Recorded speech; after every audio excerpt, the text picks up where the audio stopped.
In my last video, I told you how perfectionism can keep you stuck in life and how it can lead to all sorts of health issues, from anxiety to eating disorders to addiction.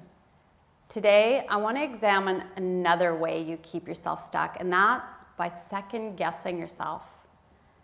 Second-guessing yourself is a form of insecurity that so many people experience when they overthink whether they're making the best choice or not.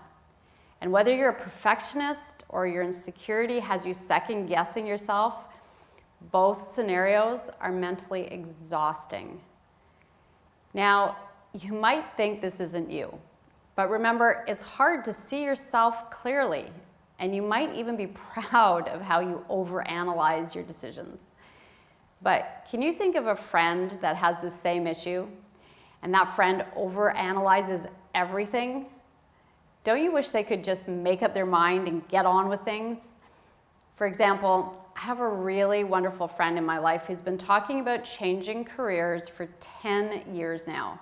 And every time I see her, she goes through all the scary what-if scenarios that she associates with changing careers. Like, what if I can't find another job?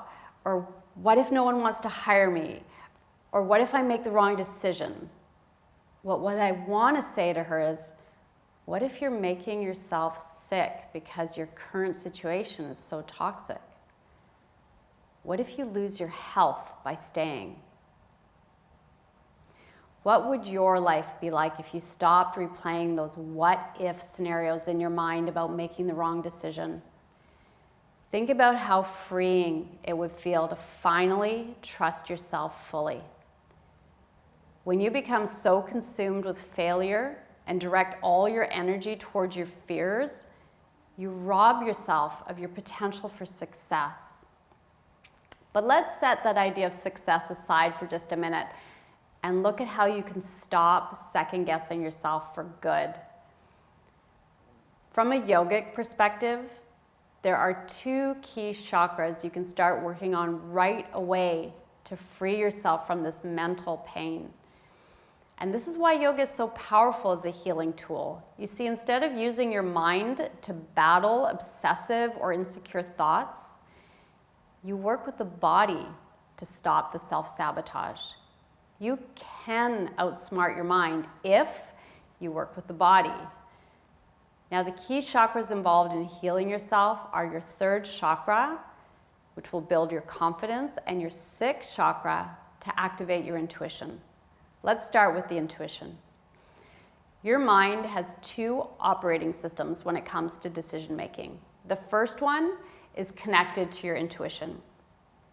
When you're faced with making a decision, the first response you get, the quick instinctual response that you can feel in your gut, is the right one. Now, you do have a second way of making decisions, and it's a slower, more analytical system controlled by the left side of your brain. But studies show that that instinctive side makes better decisions. And one of the reasons why is because it's less impacted by the stress created in the decision-making process. Now, the process of activating your intuition actually begins at the 3rd chakra.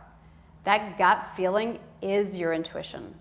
So to strengthen your intuition, you have to start with strengthening your 3rd chakra. And to begin this, you can use some of the very same techniques I mentioned when we talked about perfectionism. Remember, I recommended breathing techniques like breath of fire and powerful abdominal exercises like stretch pose. But something that you've been doing all along, if you've been practicing any of the videos I've sent you, is also very strengthening. And that is using the mantra HAR, H-A-R. Can you feel how when you chant it, your belly naturally draws back towards the spine? So in just about every class and challenge I've sent you, I've been sneaking in a ton of 3rd chakra activation because I don't want you to stay stuck. I don't want you to stay stuck in the limited beliefs of your mind and the stories it spins. I want you to be able to really feel the answers you need in your body and to trust those answers by building back trust in yourself. Showing up daily to do the self-care yoga and meditation asks of you is how you learn to trust yourself. After all, if you don't show up for you, who will?